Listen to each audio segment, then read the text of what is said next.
ఎలా తయారు చేయాలో తెలుసుకుందాము. తయారీ విధానం చూద్దాము. ఇక స్టవ్ ఆన్ చేసి 2 స్పూన్ల ఆయిల్ వేసుకున్నాను. ఈ మష్రూమ్ కర్రీ ఎలా తయారు చేయాలో తెలుసుకుందాము. ఇది చపాతీలో కానీ రైస్లో కానీ చాలా బాగుంటుంది. ముందుగా కట్ చేసి పెట్టుకున్న ఉల్లిపాయ, 2 పచ్చిమిరపకాయలు, కరివేపాకు, ఇవి చక్కగా ఫ్రై అయ్యే వరకు మనం 2 నిమిషాలు ఫ్రై చేసుకొని, ఇలా ఫ్రై అయిన తర్వాత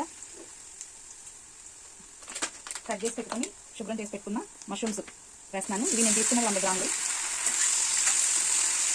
ఇప్పుడు దీనిలో మనం కొద్దిగా పసుపు వేస్తున్నాము.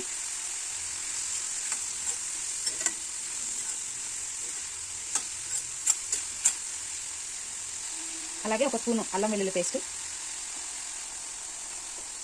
ఉప్పు రుచికి సరిపడా వేసుకోవాలి.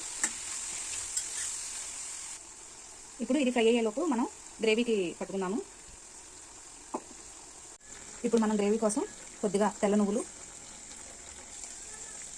కొద్దిగా ధనియాలు, కట్ చేసి పెట్టుకున్న ఒక టమాటో వేసి దీన్ని ఫైన్ పేస్ట్ లాగా చేసుకొని చేసింది. అంతేనండి, చాలా సింపుల్గా ఇలా చేసుకోవచ్చు. మీరు కూడా ట్రై చేయండి. మీకు ఎలా వచ్చిందో కామెంట్ సెక్షన్లో తెలియచేయండి.